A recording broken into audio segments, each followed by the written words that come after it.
Welcome to the Endurance Horse Podcast, where endurance riders from all across the globe gather, sharing their stories, goals, and progress as they train for and compete in endurance events at every level. So kick off your shoes, pull up a chair, and listen as we gather around the virtual campfire and listen to friends from across the world.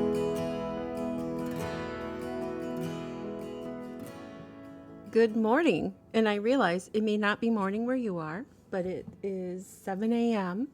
here Saturday morning, March 7th, and I have the oven turned on. Everybody else is sleeping still, and I gave Biddy some food, so maybe the cat won't race around and make a lot of noise in the background. So last night was a pretty amazing night, and I have had this audio created for you guys since March 4th, and I just wasn't sure if I was adding to it or not, which if you're on the Facebook page for Endurance Horse Podcast, then you know that.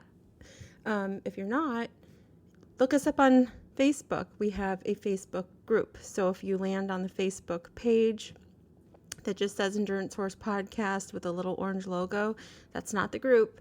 Go look for the group, and then you can connect with other riders and see some pictures. Today's the eve of the big holiday for horse riders. Daylight savings time is tomorrow, guys. We've been waiting for this all winter, so I'm so excited. So last night was pretty amazing. It has somewhat to do with endurance. I'm going to share it with you. As some of you know, we're doing the Warhorse Endurance Ride this year, Binky and I. And you may or may not know Binky's active duty military. Just so happened that I had a thanking the vets, helping the horses theme mind for an endurance ride, and that's what Warhorse is. And last night I found myself in one of the most beautiful art museums in the world. The Milwaukee Art Museum is gorgeous. This museum has just this huge entryway.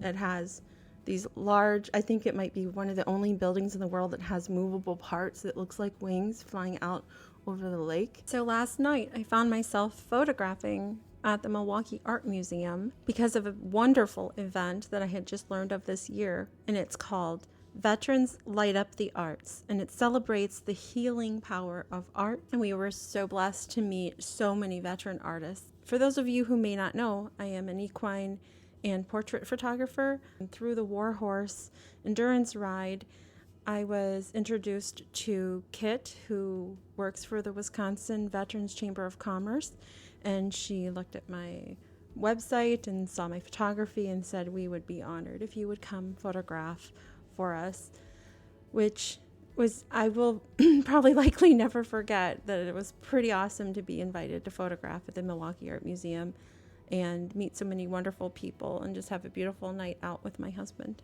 So I wanted to say thank you to the Wisconsin Veterans Chamber of Commerce for inviting myself and my husband to photograph your event. Last night, I was just kind of in shock that Jim and I were standing there photographing all these wonderful veterans with the arts. So there were painters, there were poets, there were actors, there were musicians. And all of the reason I was standing there came through Warhorse.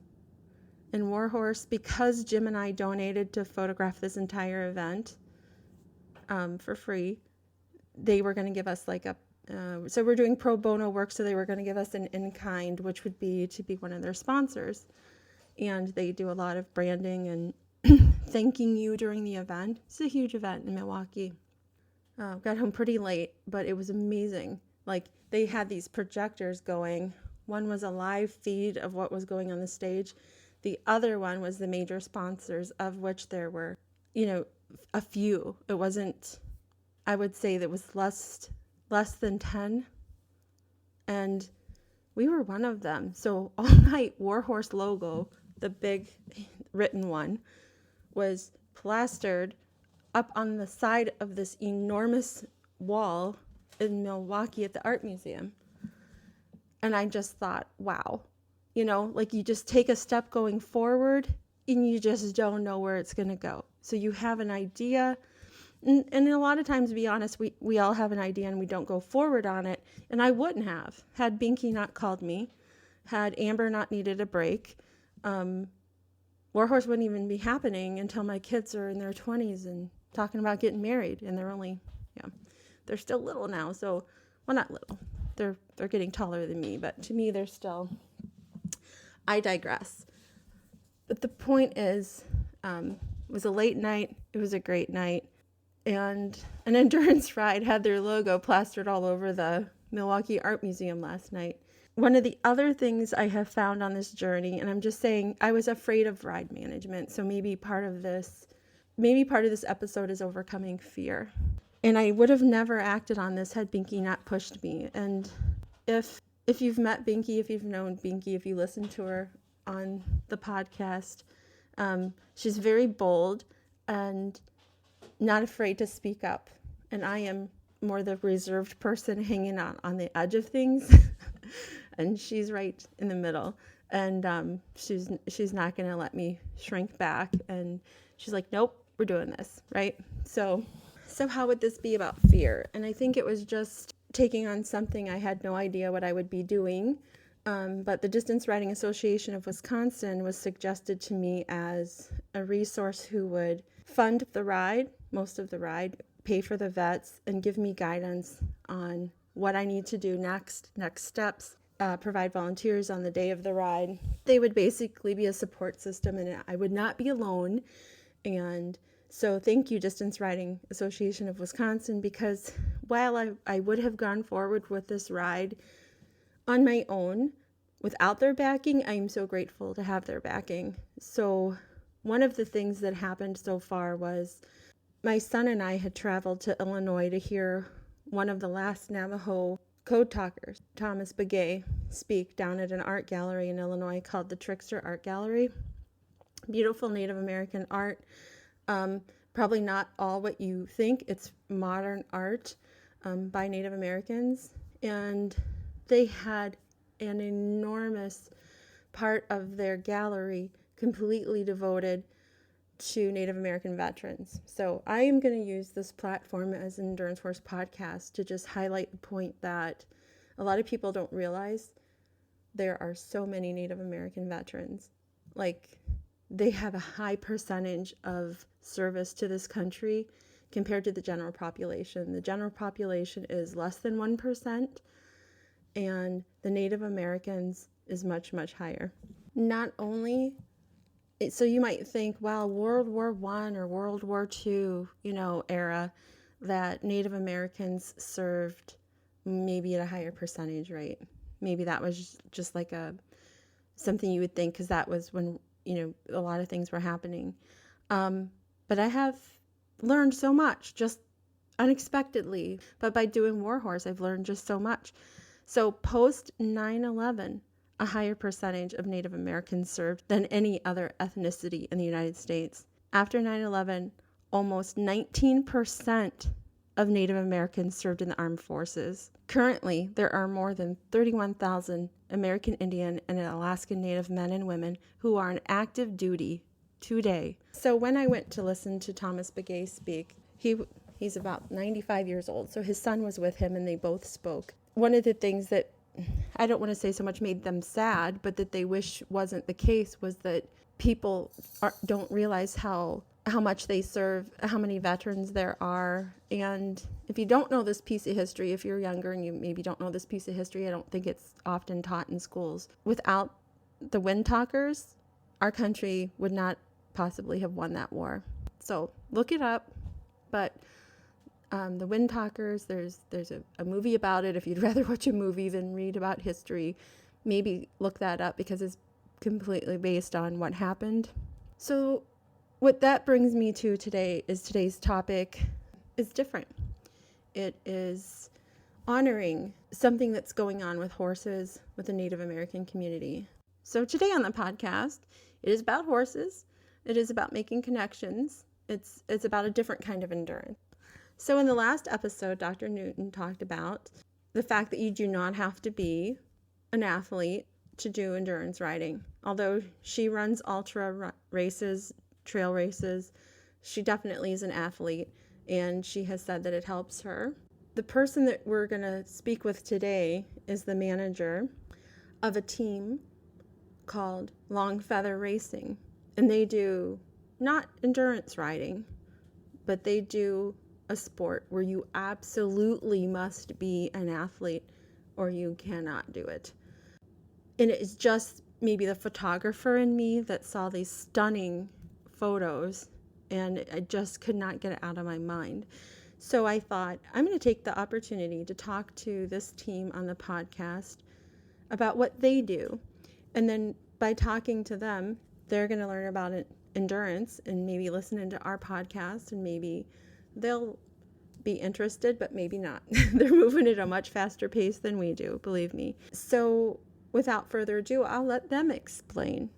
Welcome to the podcast, Richard Longfeather, father of Jace Longfeather and manager of Longfeather Racing.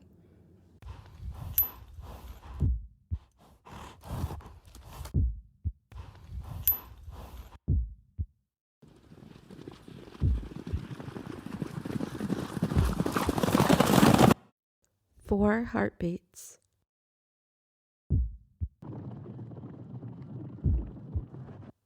Three miles.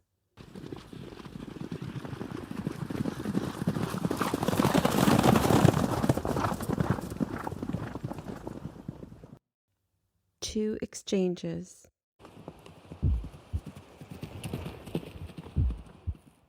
One rider. Chase Longfeather! Oh my goodness! What a superstar! Trying to avoid the others. Chase Longfeather with another.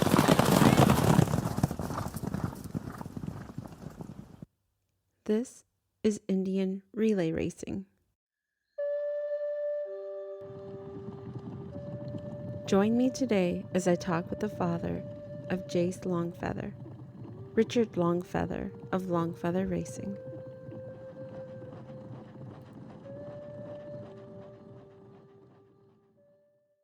For our listeners, we do distance riding where we might go 50 or 25 or 35 or 100 miles.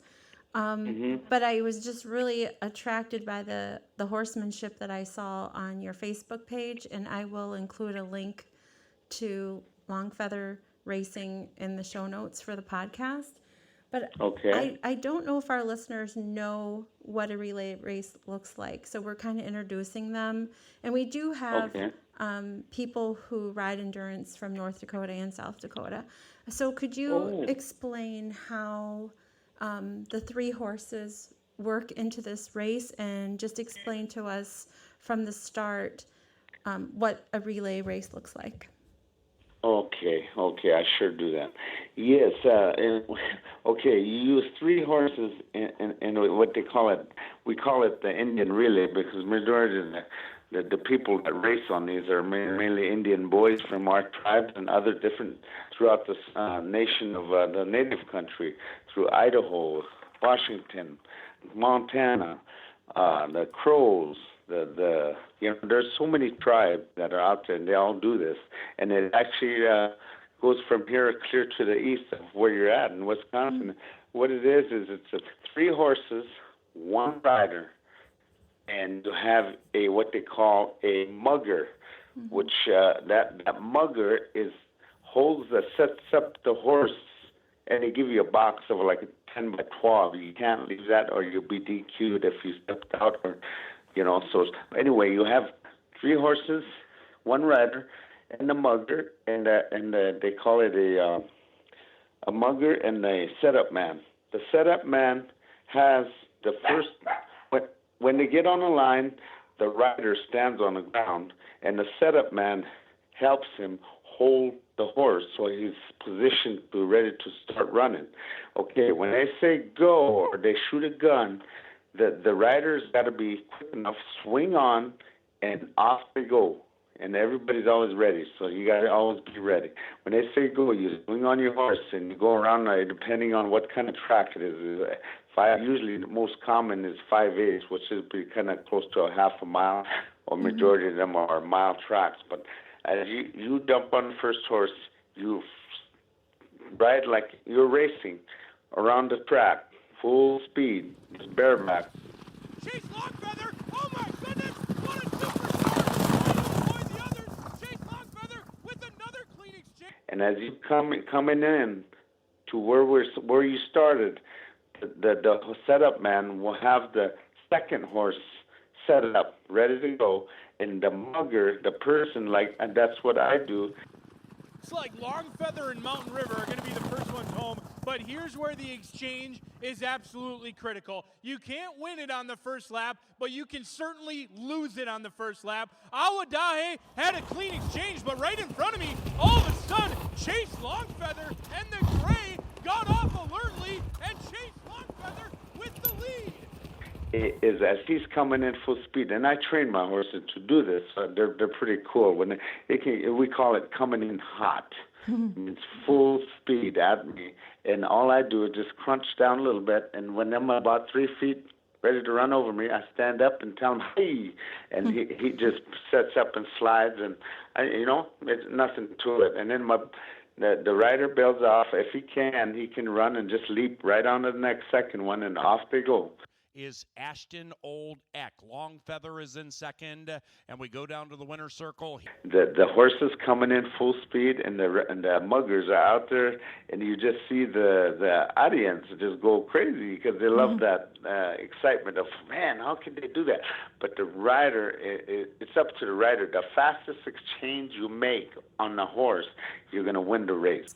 Now, the riders are not allowed to have help, right? Getting No, on the horse. They have to. They cannot be helped at all. They got to be able to swing on their own. You can't lift their leg up. If you touch them, you're DQ. You're automatically disqualified if you touch and help the rider.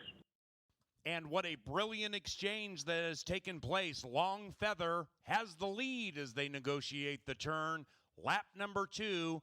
Indian Horse Relay Consolation, and it's Longfeather and Jace Longfeather on the. My God, it's a scary issue because you got the 8 horses coming full speed, and you got to concentrate on your horses, but at the same time you got to concentrate on the guys coming in because some of their horses get away and they'll run over you or hurt your helper or run into your horse, or something can happen. But you just got to be on your toes, and you got to stay in that box they give you. If you step into the other guy's box, you're DQ'd. And if your horse swings into that other person's box, you're automatically, even though you're winning, you can be DQ'd for it. I wanted to ask, what does this racing mean to you and your family? Because I see that it's a whole family thing, and that you have huge love for your horses. The horse racing was actually started by me. I mean, I grew up racing from my mom and dad, and I put it away for many years as I was growing up. And when my daughter and my sons were born, I got back into training horses, and this started to be a hobby. I love horses my entire life. I grew up on them, and I couldn't get away from them. And back in the 90s, I trained horses for guys that were taking them to Texas and Oklahoma for racing, and I started back into training them. And then when my sons were just little guys, I took them in the little brush tracks in our communities. They had little pony races, so I'd take them and share their, they were just barely able to ride, but we got them into little racing, and it just took off that way. And you know what? When you have a family that way in our reservation, you'll be surprised. We the things that you do with your family, it makes a big difference in the balanced life that we, as our kids and our youth, are suffering with drugs and alcohol. When you do this with your family, you make a big difference in the world. My one's going to college now, and he's doing so awesome, and we're so proud of him. He's our setup man, and it's just family. In my heart, I feel that this is the way to go. Mm-hmm. This is the way we need to keep our children in balanced life, so they don't bounce off and do something that we don't want them to do, even though we're living a good life. Mm-hmm. And that's usually, keep the happiness going, just like anything else in heaven and in the world. If you're kind to people, you look at a person in eye level and you smile, and God give a smile to make a good connection. Mm-hmm. That's what it is. Life on the res is tough living, and we all have to figure that out as natives, and we just got to carry on just like anybody else. and it's so fun that we're able to. I mean, we don't have much big incomes and stuff, but we still love our horses. And like I got 16 head of running horses right now, and I'm feeding them. I'm buying my own hay, nobody, nobody helps me. But these are things we love them, and they eat just like us. So, every other paycheck I have to stick my income towards the hay and good feed so they can live good and they can do good for us. You don't just think about yourself just because you're racing. You got to think about your horses as your own children. Yeah. And it's important. I mean, you want good horses, you got to keep them nice and fit, and that's our life here. And the horses pretty much know too when they're not fed. They're up at the in the stables, lined up, ready to. The gates are open, so they come in and set themselves up, ready to eat. Looking for you. Yeah. So there's just something amazing about horses, and I cannot imagine my life without horses either. Even if I'm not riding, there's something about them that I don't know how to say it, but I had little issues when I was young too, and grew up in a tough reservation, and the suicide things and all that. It makes you wonder. A horse really helps me because when I'm out there in the winter, even though it's cold, I'm out there and massaging these horses. I get them all around me, fighting over me, and I just love it. I actually sing songs to them, in my native tongue. I sing horse songs, because a horse is a medicine to the Sioux people. We use a horse for many things, for the spirits, for the power. A horse has got a lot of medicine that can help a human get on their feet and be strong just like a horse. And where do you think that comes from? Because I know all of my listeners totally agree with you. But from your standpoint, where do you think that energy comes from? I'm going to say this a little different. Okay. As growing up as a native, our native people, they focused on weather, on sickness, on everything that we look at. The weather storms that are coming, we already know when we watch our dogs, we watch our cats, we watch our horses, we watch our buffalo. That's how the natives are in our own way. When we say an animal, in our tongue we say wamakashka, which means an animal. We don't make it as an animal. Wamakashka in native tongue means that's part of our body. The animals are part of our bodies, what it means. And that, with that connection, when you're a native, you just have it at heart what these animals are for. They're not just to be abused or starved, and they're just humans. They're just like us humans. They're part of us, and that's the strong thing about them. That I could tell you, I'm not a horse whisperer. But I had one guy come one time. I was a little slow. I was horseshoeing my horse, and my back was bothering me.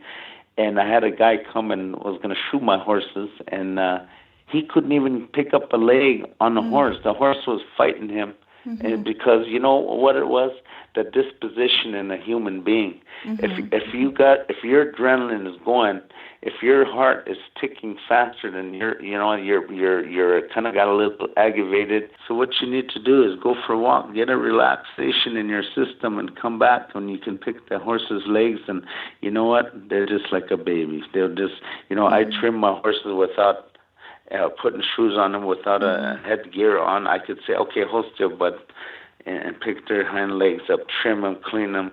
I do all of it.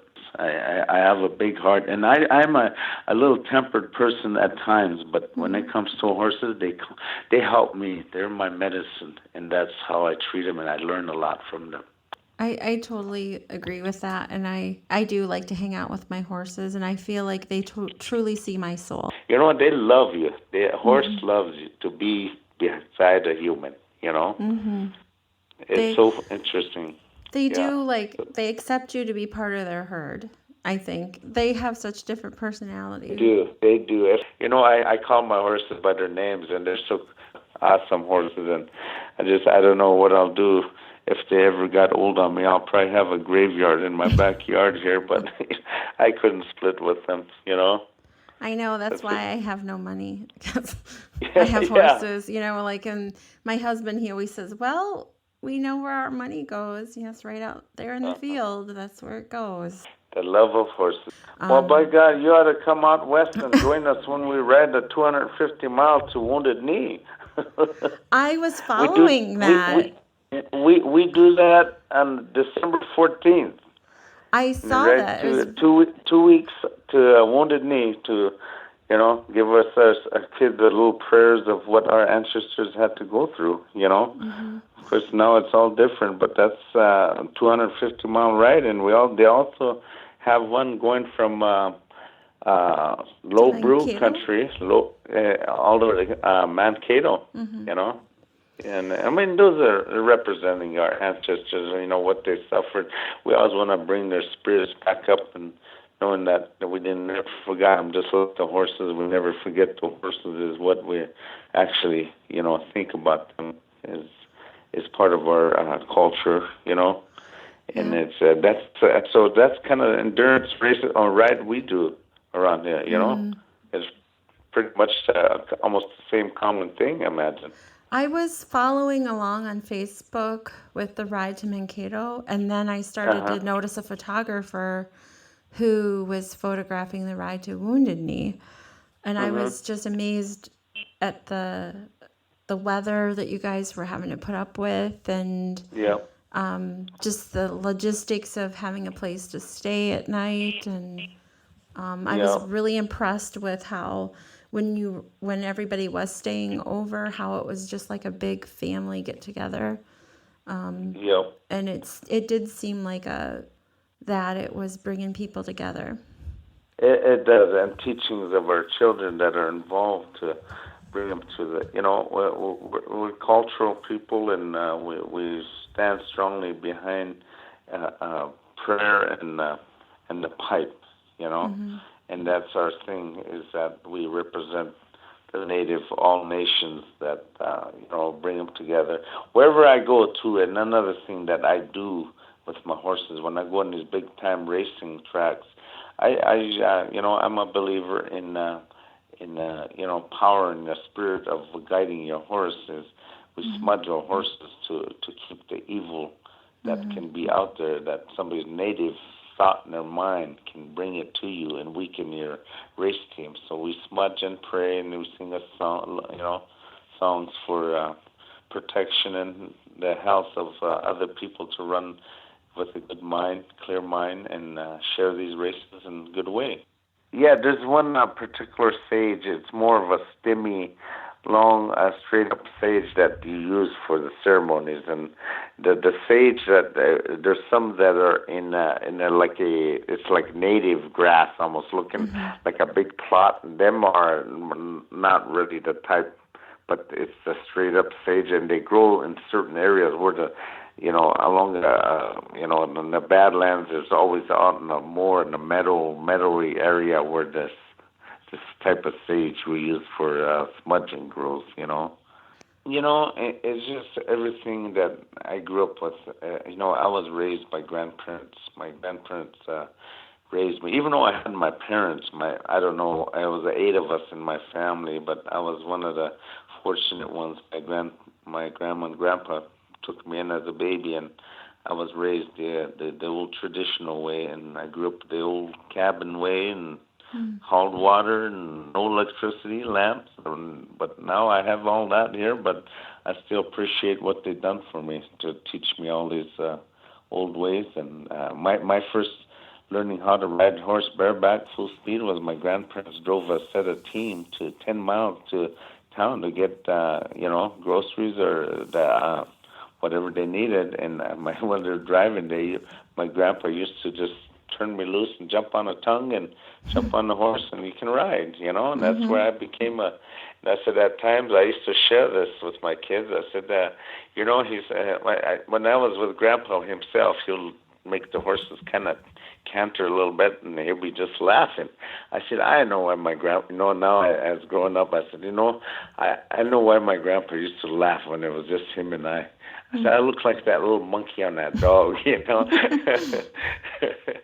But and then he'll tell me to jump across to the other one, and I was only, 4 years old. Mm-hmm. And he just let me be independent, and that's just how I am. And I grew up with a good leadership of my grandparents, and I sure appreciate. I talk about them when I speak my tongue in public areas. I says I'm so fortunate. I said my grandma and grandpa taught me a lot to use this language and songs. I said it just comes to my heart, and I can share songs. I look at somebody and they say, "Could you sing a song, honor song for this one?"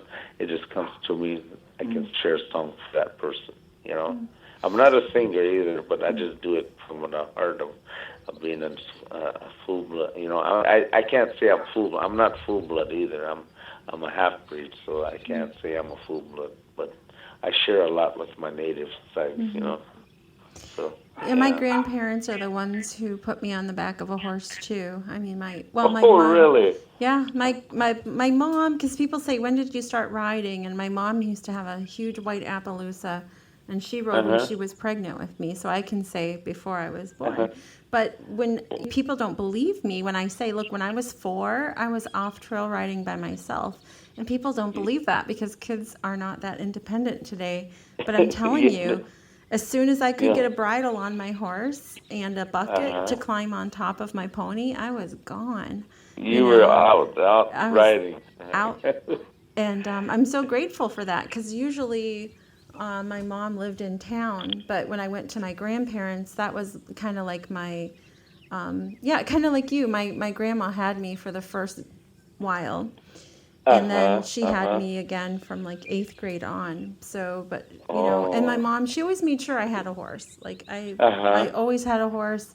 We were very poor, but we always had a horse.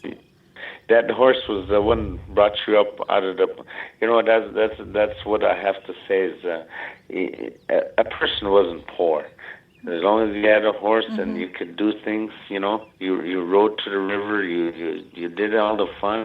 And as long as you were fed and did the right things in life, you can move ahead, And that's the thing in my life now is that I was so fortunate able to got a little piece of ground here, and I got out of town and moved in the country. I got an acre, about a 160-acre plot here, and we built a home and the horses in the backyard. That's my entire environment right there. It don't have to be too big of a fancy place, but you know what? It's your own place. When your grandkids come home, that's where they are. Oh, they just love Grandpa now because when they come home from Texas, I'm on a horse singing songs right in the river. We ride into the river and swim the horses and sing songs and go. When I get home from work, I'm never tired. I got abundance of joy to hang out with, That sounds like a beautiful place to be. It is. Your horses are the most important remedy to your people that are sick. If you're feeling ill and you run horses, it just gives you that power back. And sometimes I have a flu bug, I can still go out and be on ride a horse around, and I'm feeling okay already.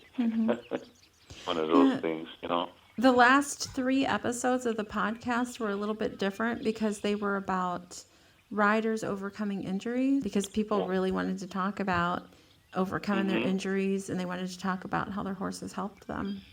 Yeah, I mean, I think we instinctively know that. But it was so great. Our son is 12 now, but last summer he was 11. So I had my 11-year-old son and my 15-year-old nephew riding with me most of the summer. And people were just in awe of seeing young men riding. They were just so in awe of it. And I wish more young men would ride. And I think that is, an additional appeal to seeing the relay races, because you're seeing all these young men who are completely devoted to riding. Yeah, I'll tell you what, that is such a thing. When my boys were young, he rode his pony in one, and by gosh, from that day on, he thought, that's it. That's what I'm going to do. That's awesome to have somebody interested in what we do out here. Well, it is phenomenal. The strength of your riders and your horses is definitely getting to be well known. Oh, well, thank you very much. Just keep up the good work. If it's okay with you, Richard, I'm going to maybe call you back in September and see how the race went. All right, thank you. And we'll be expecting your call. Thank you.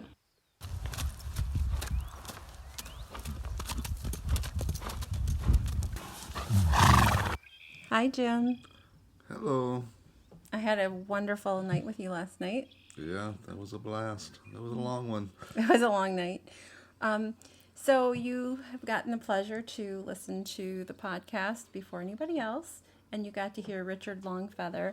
So Richard was talking about how his horses bring a little piece of heaven on earth to him.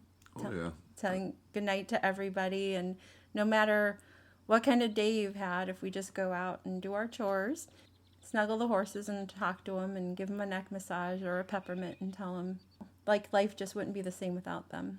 Nope. Every horse has its own little sign outside the barn, and you go and say goodnight to each and every one of them. I love sitting down at the end of the driveway and walking up the driveway from getting the mail or something and seeing the lights shining out the windows, and it's just a warm and fuzzy feeling. We were in the barn and I started to play that song, Our House. Yep. I'll light the fire. Mm-hmm. You place the flowers in the vase. Yeah, that one? If you're wanting me to sing, it's not going to happen. It'll drive your customers away. Well, you sing to me all the time, but the funny thing was I started playing that song and you came up to me and said, what? I was just thinking about that song. I just love how those little moments happen. It's like just a little smile from God or something. I just love it. So you enjoyed yourself last night? Oh, yeah. It was fun being around all the veterans and seeing all the art and everything. Oh, yeah. It was great. And all night, it was pretty epic to see Warhorse keep getting posted on the wall. We'll get a run in today, though, right? Either today or tomorrow. I'm thinking tomorrow. I'm thinking of maybe a long walk today. Long walk today. And then a run tomorrow. It'll be almost 60 tomorrow. That's what I'm saying. We should do it today before it's too warm. No, Red Wings are out there singing. I hear cranes and geese. You want to ride tomorrow? Let's go check out the trails. Oh, well, we'll scope out the trails today. Yep. And ride tomorrow. Yep. Ah, you said it. I said ride tomorrow, and you said yeah. Oh, you tricked me. Oh, that's okay. You can edit that part out, right? Oh, no, I'm saving that. It's going to be my ringtone. Well, hope you guys enjoyed episode 35, and the next episode 36 should be all about ride management. I have some interviews coming up with actually the people who put on the first ride I ever went to. It was a clinic, so I'll be interviewing them. Pretty cool. Pretty cool. So we'll chat with you later, and I want to say happy holidays to all the horse people, because this is Daylight Savings Time Eve. Yes. And I don't know if it's as big a deal everywhere else in the world, but in Wisconsin, it's a pretty big deal. So happy Daylight Savings Time, equestrians. Yeehaw. Bye. Bye. I'll light the fire while you place the flowers in the vase that you bought today.